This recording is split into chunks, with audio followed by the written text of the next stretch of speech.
नमस्कार, आप देख रहे हैं द एक्सेल एक्सप्रेस न्यूज। मैं हूं आपके साथ ऋचा चन्ना। माँ बाप अपने बच्चों को पालने पोसने के लिए, उन्हें बड़ा करने के लिए, उन्हें इस स्तर तक पहुंचाने के लिए कि वो अपने पांव पर खड़े हो जाएं, क्या कुछ नहीं करते।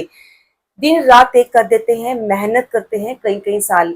और जब उनका वक्त आता है, यानी कि बच्चे एक मुकाम पर पहुंच जाते हैं, उसके बाद माँ बाप ये सोचते हैं कि अब उनके बच्चे जो हैं वो इनकी सेवा करेंगे और जो उन्होंने अपने बच्चों के लिए किया है कम से कम उसका थोड़ा सा फल उनके हिस्से भी आएगा। माँ बाप अपने बच्चों के लिए प्रॉपर्टीज भी बनाते हैं, उन्हें देते भी हैं, लेकिन कभी कभी ये सब कुछ जब बच्चे बड़े हो जाते हैं तो उल्टा भी हो जाता है, यानी बच्चे बड़े होकर वो सब कुछ भूल जाते हैं जो उनके माँ बाप ने किया होगा। आपने इसको लेकर बड़ी सारी बॉलीवुड फिल्में भी देखी होंगी। कुछ साल पहले जब बागवान फिल्म आई थी तो उसने भी सबके मन में एक घर बनाया था कि किस तरीके से माँ बाप, जो पढ़े लिखे माँ बाप भी हैं, वो क्या ऐसी गलती कर देते हैं जिसके बाद वो अपने बच्चों से अपनी प्रॉपर्टी पर ही अधिकार नहीं जमा पाते। ये बड़ा एक सेंसिटिव इशू भी है और एक इमोशनल इशू भी है। माँ बाप के लिए अपने बच्चों से कुछ मांगना इतना आसान नहीं होता एक मुकाम के बाद।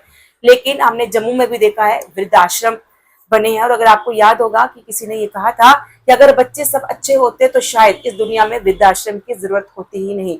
लेकिन वृद्धाश्रम में हमने बड़ी सारी कहानियां देखी हैं। कुछ समय पहले हमने आपको वहां से कई इमोशनल कहानियां बताई हैं और ऐसे पेरेंट्स भी बताए जिनके पास करोड़ों की प्रॉपर्टी है, लेकिन आखिरी वक्त वो अपना इस वृद्धाश्रम में गुजार रहे हैं। और वजह भी थी बहुत सारी। कई बार गलतियां माँ बाप की भी होती हैं, बच्चों की भी होती हैं। लेकिन क्या माँ बाप कहाँ गलती कर देते हैं और क्या कहता है जो पेरेंट्स का वेलफेयर एक्ट है या सिटीजन जो सीनियर सिटीजन एक्ट है, क्या कहता है कि अगर बच्चे माँ बाप की सेवा ना करें, क्या जो प्रॉपर्टीज उन्होंने उनको दी क्या वो वापस ले सकते हैं या फिर आखिरी वक्त उन्हें भी इस तरीके से वृद्धाश्रम में ही गुजारना पड़ सकता है। इस पर हम बात करेंगे कानूनी तौर पर। रिटायर्ड जज हमारे साथ मौजूद हैं, सुभाष गुप्ता, इनसे बात करते हैं। सर, इशू बड़ा सेंसिटिव है, इमोशनल भी है, क्योंकि पेरेंट्स सारी जिंदगी बच्चों को पालते हैं, लेकिन एक वक्त आता है शायद उन्हीं बच्चों से जिनसे पेरेंट्स से बच्चे हर उम्र में मांग लेते हैं, लेकिन पेरेंट्स एक उम्र के बाद अपने बच्चे से मांग नहीं पाते। और कई बार ऐसे पेरेंट्स भी हैं जो अपनी ही कमाई का हिस्सा अपने पेरेंट्स बच्चों से नहीं मांग पाते। गलती पेरेंट्स की भी कई जगहों पर होती है, ऐसा नहीं है कि हर जगह बच्चे गलत होते हैं। लेकिन हमने कई वृद्धाश्रम में कई कहानियां ऐसी भी देखी हैं जहां पर पेरेंट्स के पास करोड़ों रुपए की प्रॉपर्टी है, उन्होंने गलती बस इतनी की कि अपने रिटायरमेंट के पहले या कहें कि अपने मरने से पहले सारी प्रॉपर्टी अपने बच्चों के नाम के, लेकिन आज उनके पास वो अधिकार नहीं कि वो अपने प्रॉपर्टी में जी सके, रह सके, उसकी एंजॉय कर सके वृद्धाश्रम में। क्या कहता है कानून इन पेरेंट्स का जिनकी प्रॉपर्टी उन्होंने पहले किसी गलती से या अपने बच्चों के नाम कर दिए एक उम्र के बाद, लेकिन अब उनके पास वो अधिकार नहीं कि वो वहां पर रह पाए। देखिए, जो आप अगर आप हिंदुस्तान की बात कर रहे हो, इंडिया की बात कर रहे हो, तो हमारा जो समाज है, सोसाइटी है, एक ट्रेडिशनल बैकग्राउंड से है। चाहे हम किसी भी धर्म से हैं, बैकग्राउंड वही है कि जॉइंट फैमिली सिस्टम था।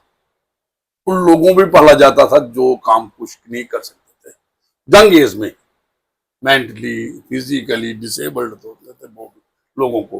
और ऐसा भी था कि गांव में भी कोई ऐसा होगा या कहीं नजदीक में भी होगा तो उसको भी जिस सारा सिस्टम बना हुआ था, सारा ये उनकी देख रेख उनका काम। तो जो आपने वहां हुई बात ये है कि पेरेंट्स सबसे पहले उनकी कैरियर मेकिंग में लगते हैं।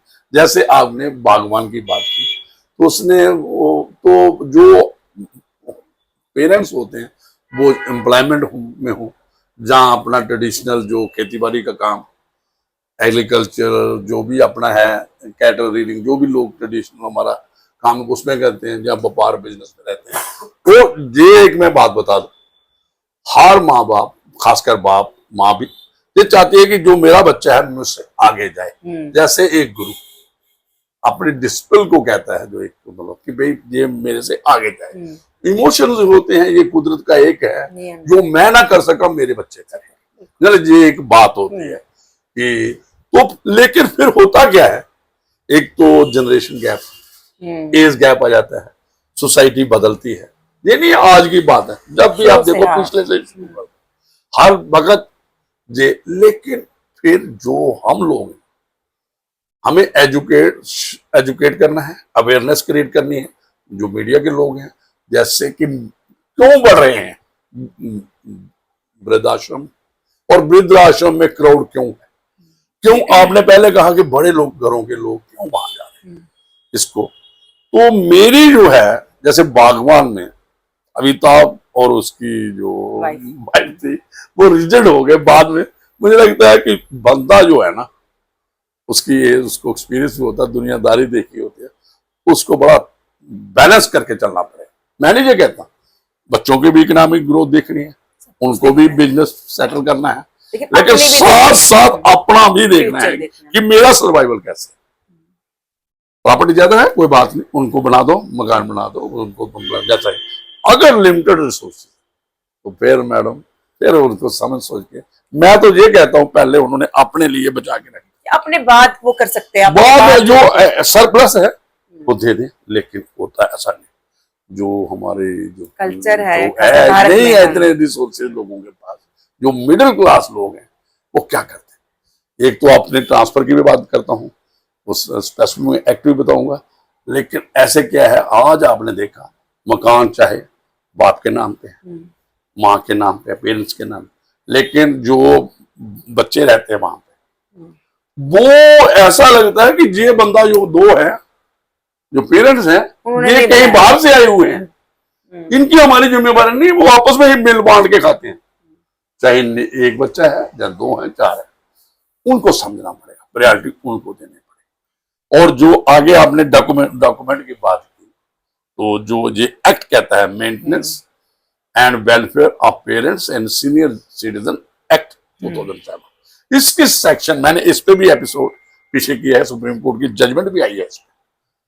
तो इसमें उन्होंने कहा कि सेक्शन 23 है, तो कोई डॉक्यूमेंट आप अपने बच्चों के नाम लिखते हो, और अगर कोई गिफ्ट लिखते हो, कोई भी चीज लिखते हो, ज्यादा बिल तो ऑपरेट होगी जब डेथ होगी, गिफ्ट अगर लिखते हो या कोई ट्रांसफर डॉक्यूमेंट करते हो, कोई प्रॉपर्टी अपनी, उसमें एक कंडीशन रखो भाई, अगर और प्रोविजन प्रोवाइड करता है, और वो मैंडेटरी बनाओ उसको, अगर ये मेरी सेवा नहीं करेंगे उसमें फिक्स करो इतने की प्रॉपर्टी है, ये महीने का मुझे इतना पैसा देंगे, जा मुझे जो भी होगा नेसेसिटीज एमिनिटीज लाइफ होंगी, कपड़ा है, रहने सहने का है, जो भी है, राइट ऑफ रेजिडेंस उसी मकान में जहां कहीं भी, वो सारा वो लिख पढ़ होना चाहिए, डॉक्यूमेंटेशन प्रॉपर होना चाहिए, और इसमें कोई लिहाज। और मैं ये भी कहता हूं, जो मैंने उसमें भी कहा, जो मैंने पहले रिकॉर्ड किया, जो वकील लोग हैं, जहां जो पिटीशन राइट है, जो काउंसलिंग करते हैं, उनको ये बात बताने चाहिए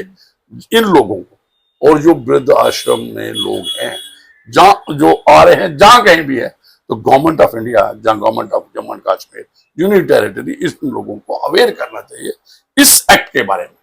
मुझे नहीं लगता ये एक्ट जहां ऑपरेटिव भी है, जहां कोई इसके बारे में पता भी है, इसमें है ट्रिब्यूनल, एक ट्रिब्यूनल बनाना है, जो वहां पे केस दर्ज होंगे इनके, और जहां पे भी हुआ ये ट्रिब्यूनल बना, वहां पे ये केस दर्ज हुआ, वहां ट्रिब्यूनल में उन्होंने, ट्रिब्यूनल ने कहा, जो ये केस है अभी रिसेंट आया है, कल मैंने मेरे यूट्यूब चैनल कानूनी व चर्चा में देख सकते हो, तो उन्होंने कहा नहीं, हमारे पास पावर है कि हम ये कर सकते हैं इतना कि ये प्रॉपर्टी वाकई ही वो इंटाइटल है, लेकिन हम कब्जा नहीं दिखवा सकते वापस, पेरेंट्स को वापस उस घर में नहीं ला सकते।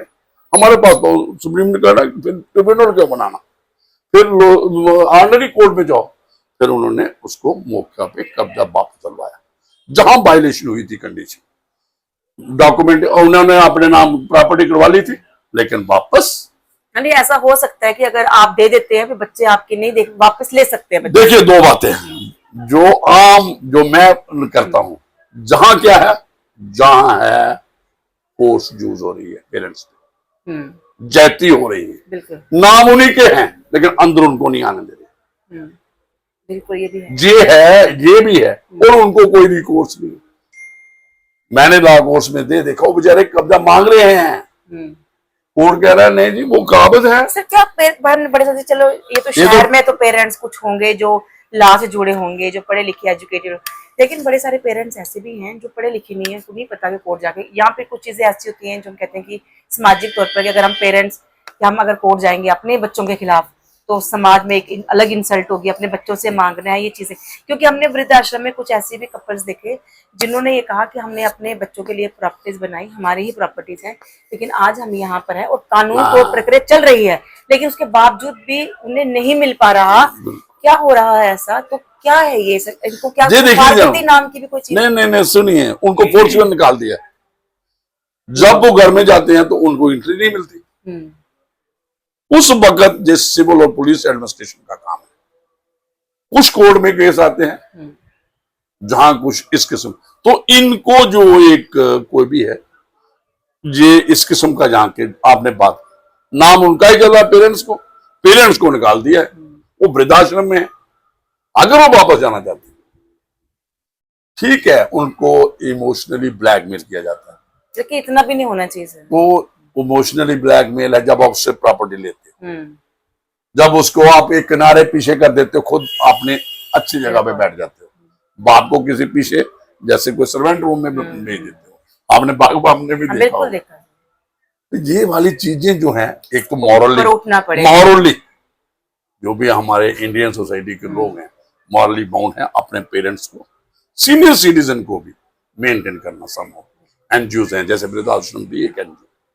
लेकिन जो आपने बात की ना, इसमें अगर कोई केस ऐसा है जहां माँ बाप के नाम पे घर है, फोर्सिबली ऑक्यूपाई किया है बच्चों ने, जहां डॉक्यूमेंटेशन फ्रॉड बनाई हुई है, उसमें अगर कोर्ट के पास केस है तो इसको प्रायोरिटी में उसको देखना चाहिए और उनको रिस्टोर करना चाहिए। फिर पता चलेगा कि मकान कैसे बनता है।